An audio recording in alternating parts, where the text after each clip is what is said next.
Hello, Paleo FX tribe. This is Michelle Norris, CEO and founder of Paleo FX, coming to you live with one of my new friends that I'm so excited about all of you meeting, and I'm so excited to get to know more about her and learn more about her. JJ Virgin. She is a celebrity nutrition expert. She is a fitness Hall of Famer, and she is a multi-New York Times best-selling author. And we are really excited to have her coming to Paleo FX finally. It took us a while to finally get the date, get her all plugged in, but she's coming, and we're so excited that you're coming. Thank you so much, JJ, for being here.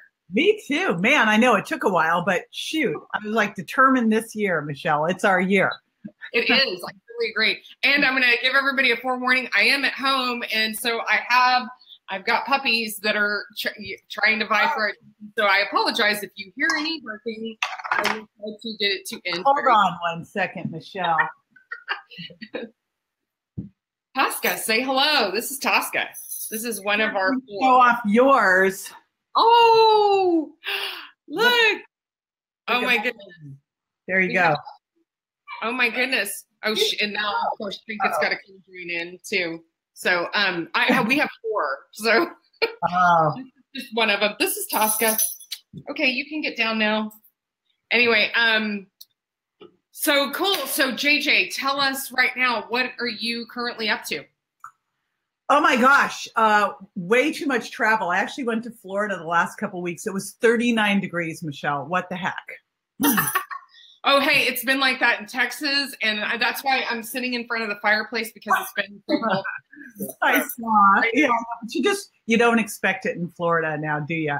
Yeah, that's been craziness. But beyond that, just business as usual here. I just came back from a Tony Robbins seminar, so I've always wanted to go to one. Wow. Yeah, he's quite, it's funny because I got to meet Tony, actually at his house, and he's literally larger than life. Yeah, he's a big dude, man. His hands, he's like huge. He's like, I've decided he's got to be an alien. Yeah. Well, you know what's so funny is, so when we walked in his house, seriously, his shoes were like this big. I'm not kidding at all. They were sitting by the back door, and we all looked at him and went, are we like being punked? Because like, there's no way those are real. But when we met him, we were like, holy cow, those shoes are for real. Anyway, so kind of crazy. So I bet that was an awesome experience. It was great. It was the business one. It was fantastic. And I'm happy to say I did not get the Tony flu like everybody else in my group. I was like, I brought all my stuff. So I was completely on board with my eating, my smoothies. I came home and started hitting the bone broth. I'm like, you guys are lightweights. So this stuff works because I hung out and everybody else crashed. Oh, yeah. Well, yeah. And when you're traveling, you do have to make proper arrangements for that. I know we've been coaching some people that are kind of new to paleo, and they're traveling this weekend. And I was like, go get your epic bars, go out and make sure you have all your stuff. When in doubt, just to have vegetables and meat, and, don't worry about the rest of it. So funny. I still remember, Michelle, standing in line at a coffee place. I was at a conference, and this woman's like standing next to me holding this like big muffin, right? And muffins are cupcakes, really. So she's got this big muffin, and she's ordering some heinous, skinny latte ridiculousness. And she looks at me and she goes, like, she needs to explain herself to me, right? I only do this when I travel. And I'm like, really? Okay. So how often do you travel? And she goes, oh, like every week. It's like, well, yeah, that sounds like that calls for an overhaul of the lifestyle then. Oh, yes. Goodness. Yeah. So, we're going to kind of like dive right in here. So, the story of your son, Grant, and his accident is, pretty well known, and it's so compelling. You've told me and Keith the story, which I my heart went out to you when you first started talking about it. But can you tell me one lesson that you learned from that and that you think other people will benefit from, from going through that experience? It's probably fresh just coming back from Tony, but you really can choose your state. And, for people who don't know the story, my son was nearly died in a hit and run when he was crossing the street.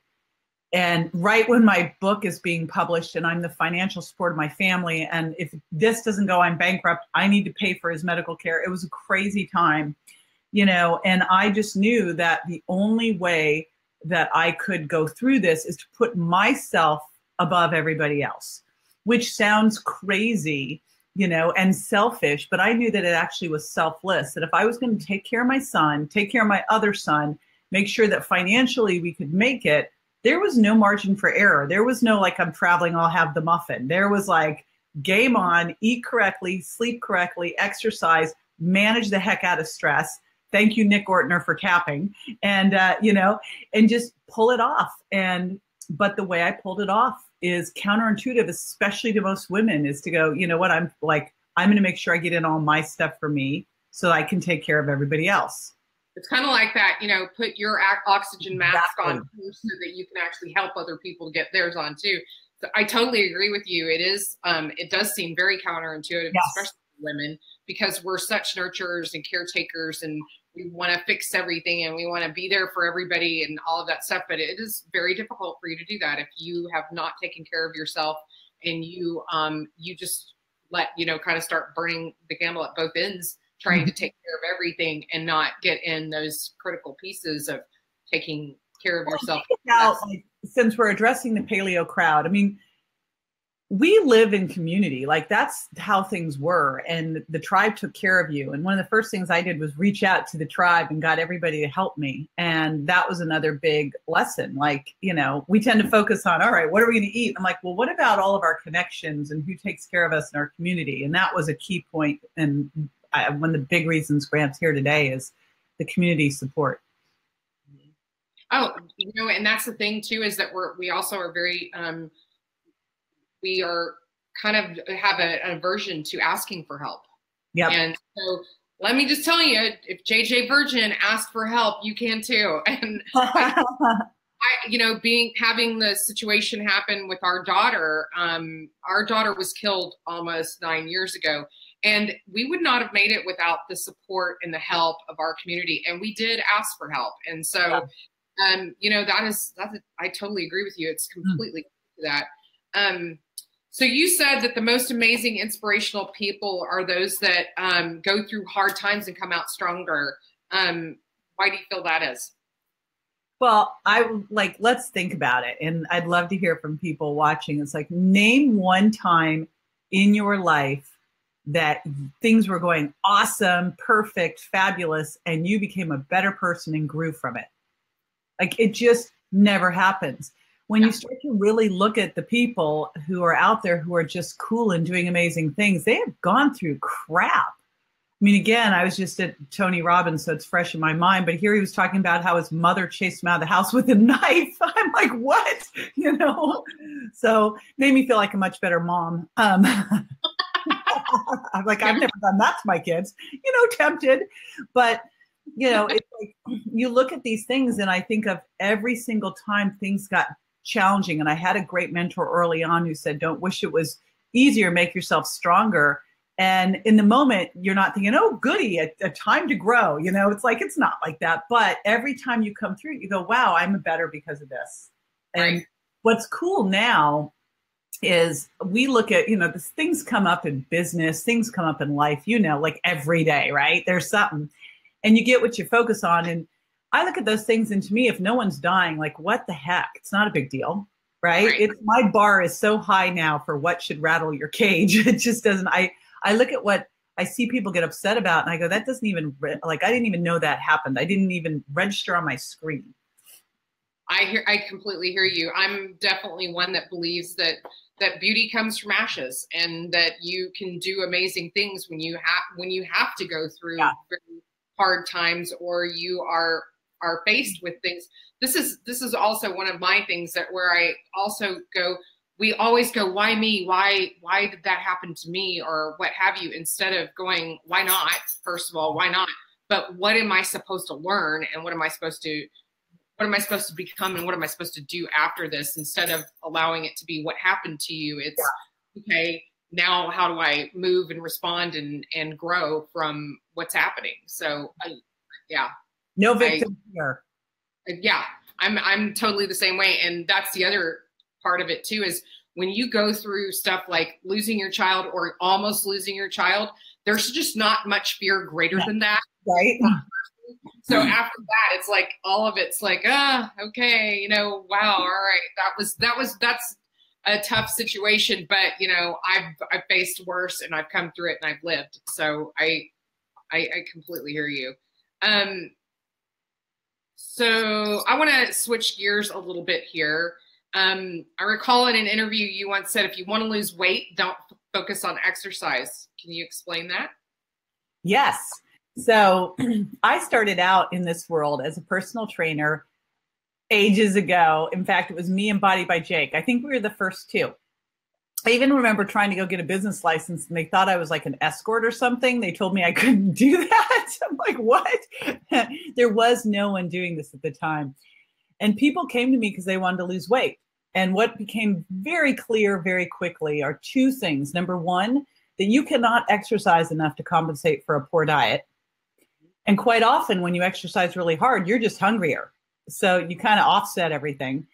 But also our body isn't a bank account. You know, back then we were taught that if you wanted to lose weight, I guess it's still out there now, but I just refuse to believe that this urban legend won't die, that, you know, you need to eat less, exercise more, without taking into account that there's all this hormonal stuff going on and that we've got to look beyond calories. I mean, shoot, you can do non-calorie sweeteners like Splenda and gain weight because of the disruption of your gut microbiome.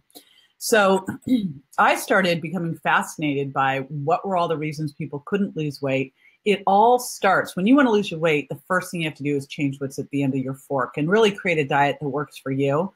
You know, it's like the constant fight I watch of vegan versus paleo versus keto versus, I'm like, what if everybody were right, people? Like, what if everybody's right, right?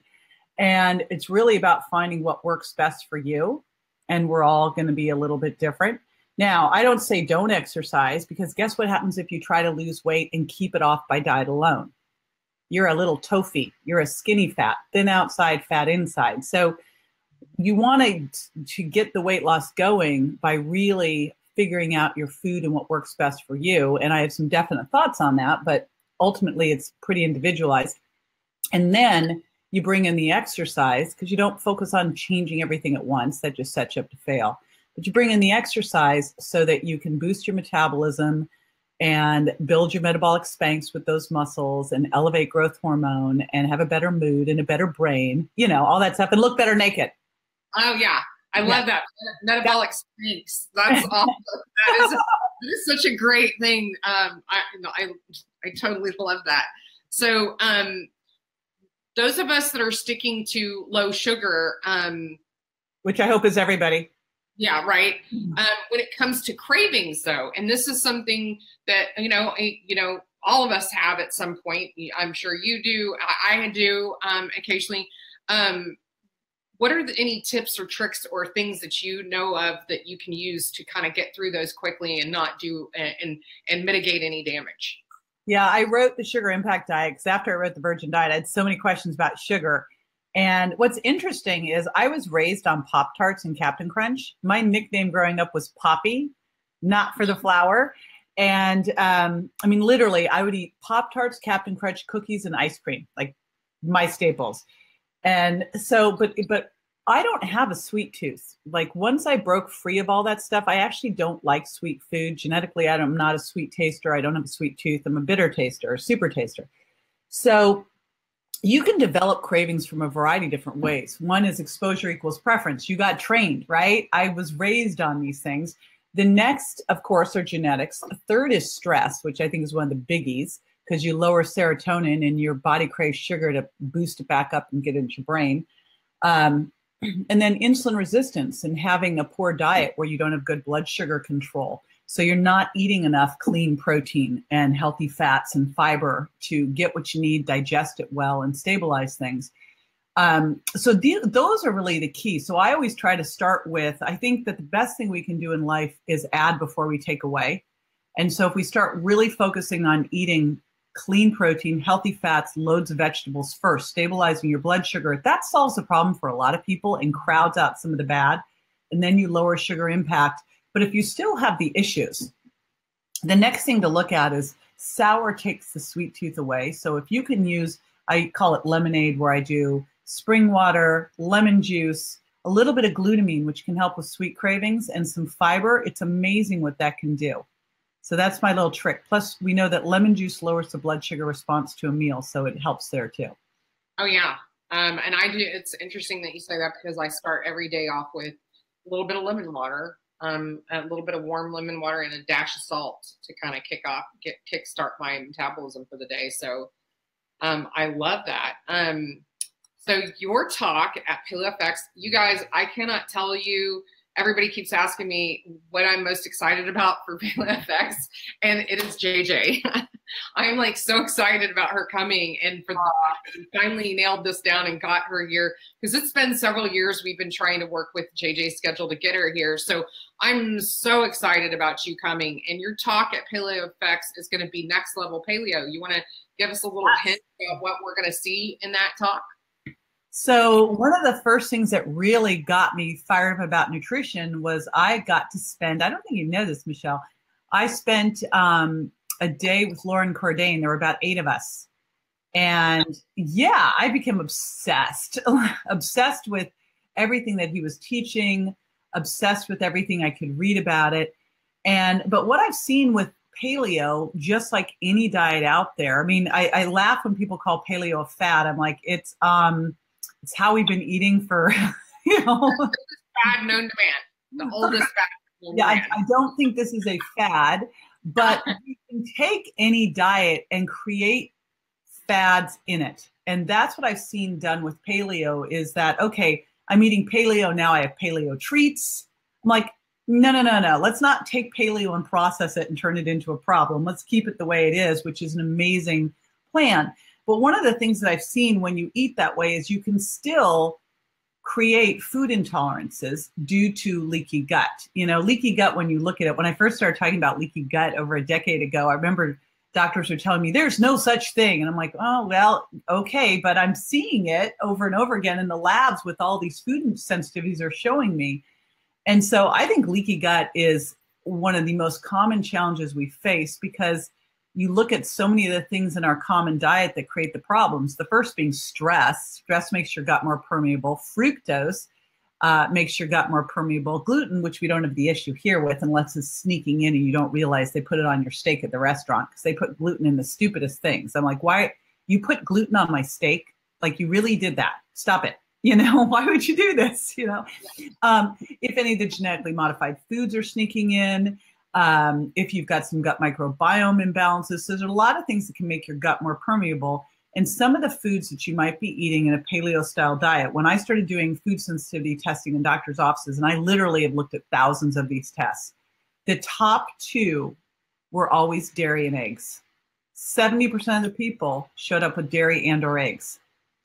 And, you know, that's the challenge I see here, is that especially with eggs, you know, hey, they're a lot healthier option than most of the stuff that people are eating for breakfast. And so you get into eating these, and you also then have that compounded with you are what you ate. So unless you're getting really good pastured eggs, you're getting factory eggs, and they're just garbage. So that's what we're going to look at, is how to make sure that when you're eating paleo, you're eating the ideal paleo, and you're not falling prey to some of the stuff that's going on in marketing out there, or some of the challenges we have in our modern, you know, foods, or the challenges you're having with leaky gut. And then the other piece of that is to look at how much sugar could be creeping in, you know, because our paleo ancestors weren't gorging on honey. And I still start to see, I look at a lot of these recipes, I'm like, you know, guys, this is way too much sugar. There's too much honey, there's too much maple syrup, there's fruit juice concentrates, there's too much fruit, dried fruit. And those things can really, first of all, those can create leaky gut. Those can make you fat. They can drive up your blood pressure and blood sugar and create insulin resistance and feed yeast, all sorts of problems. So those are the real keys that we can do. And it's really just taking that diet to the next level, and then figuring out where, you know, how is it going to best work for you? What should you do in terms of how many carbs you should eat? What should you do in terms of intermittent fasting, so that you can design a diet not based on the hype out there, but based on what you know for your lifestyle, where you are in terms of your health and your goals. I love that. And this is the thing too. So Keith and I were able to interview JJ for our Keto FX Summit, which is starting, I think, next week. You went through quite a bit of stuff about how keto is good for some people and how it's not. And there's a lot of people out there that are still that still tout everything in moderation. You know, well, I guess you kind of already answered. Would you agree? No, I was speaking on a panel. I was moderating panel for the women's conferences across the country, and I was doing one in Pennsylvania, and they had a big TV nutritionist on the panel. And so the final words, and I'm the moderator, right? I'm not supposed to interfere. A bad position for me to be in. So my last thing is final words. We were doing a panel on weight loss, and I'm the moderator, and I asked the gal, and I go, so final words for each person on what you really need to know, what the most important thing you can practice in terms of weight loss and being healthy. And she said, everything in moderation. And I honestly, Michelle, I wanted to reach over and slap her because I thought, well, that probably isn't a good idea. But, you know, you've done such a disservice to everybody because really everything in moderation, really. So arsenic, mercury, you know, heroin, I don't understand what you're talking about. And when you look at sugar, sugar is more addictive than heroin is, morphine is. We know this. It is like the most addictive. It is our #1 addiction in the world, and it's taking down our health. And you're saying everything in moderation, that apple juice that you just had in moderation. No, I'm saying apple juice is worse for you than a soda. I said that somewhere and just got my butt kicked, but I'll say it again because you know it's got more fructose than high fructose corn syrup, and people think it's okay. So that whole everything in moderation is ridiculous. If we really were clear about what sugar is doing to our health, what gluten is doing to our health, and we could outline this all and people could see it, and instead it was sold as a drug, no one would ever touch it. That would be the worst, most dangerous drug ever, right? Mm-hmm. They wouldn't say have a little bit of that arsenic. No one would say that. True. And then this is the thing too, is that I've watched, and I'm sure you have too. We've had, you know, clients of ours that have gone through detox that would rival some coming off of heroin or some type of drug addiction. It is, we have our director actually of Paleo FX, our AV director, seriously still one of the worst detoxes we've ever seen from sugar. I mean, he literally looked like he was coming off heroin.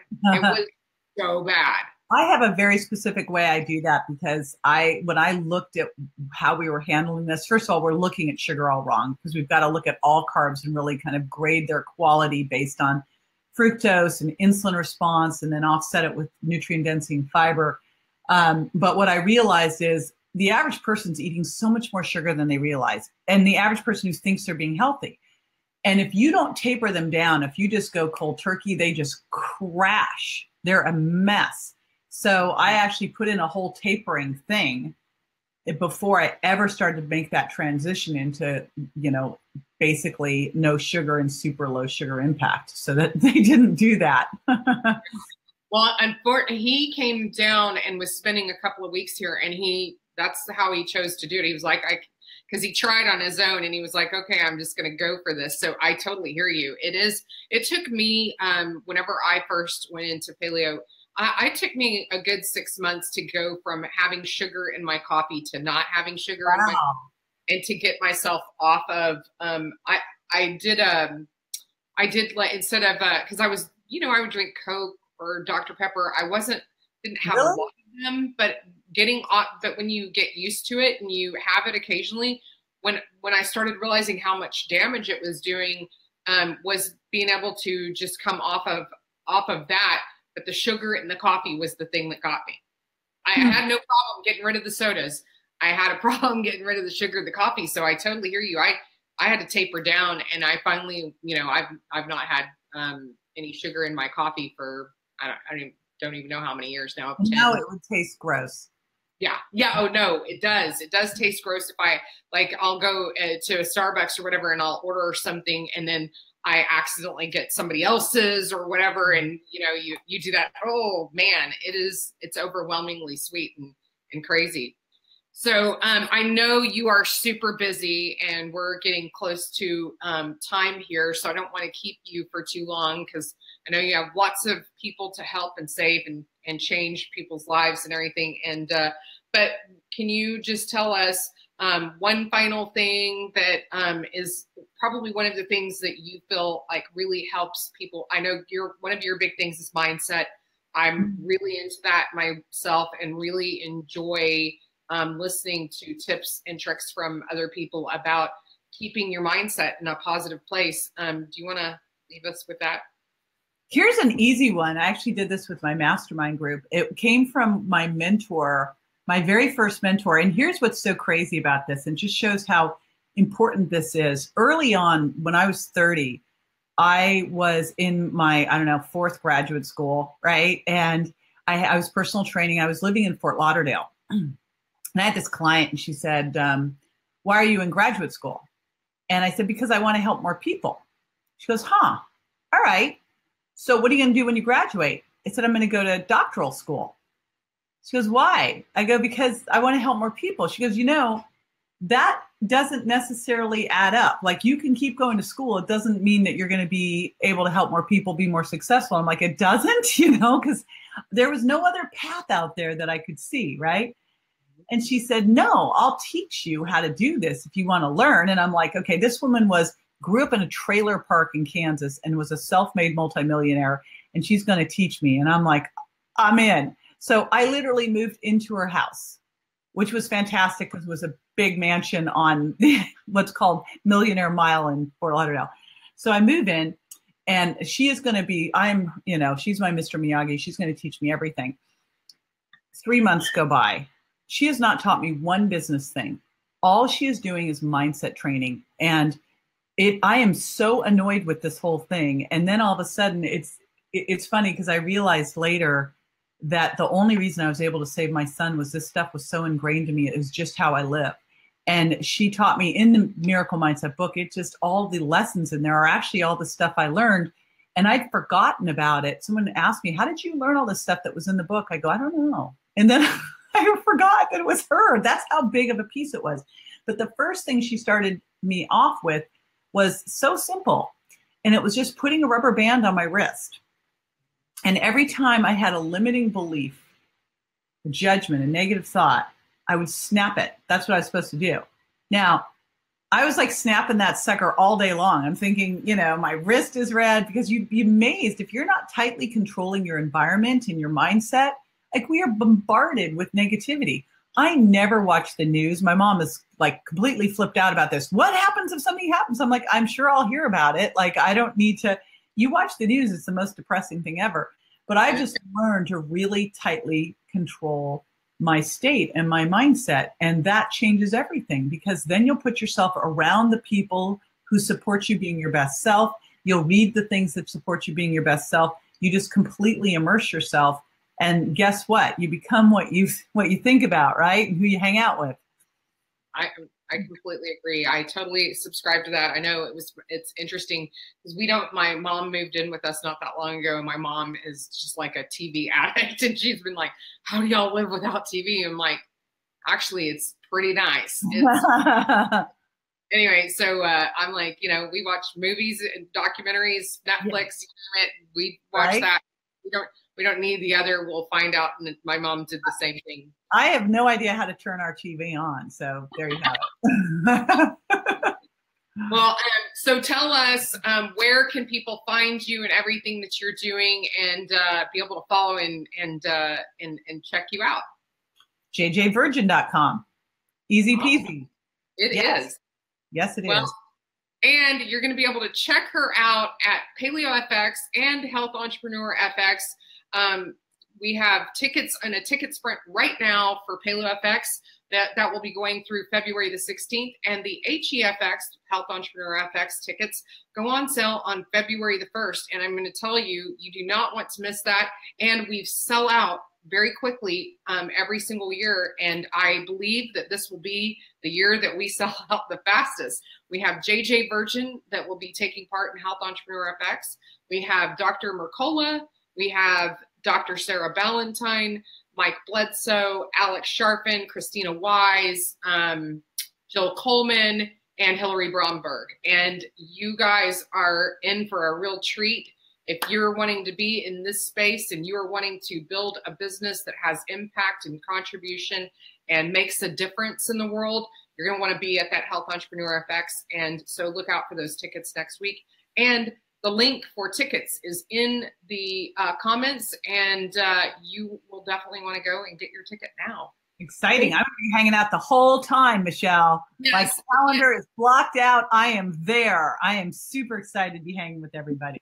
I cannot wait. So thank you so much, JJ, for coming on today. And thank you so much for coming to Paleo FX. We are so excited to have you. And you guys, we will see you again here on the Paleo FX channel soon. Thank you.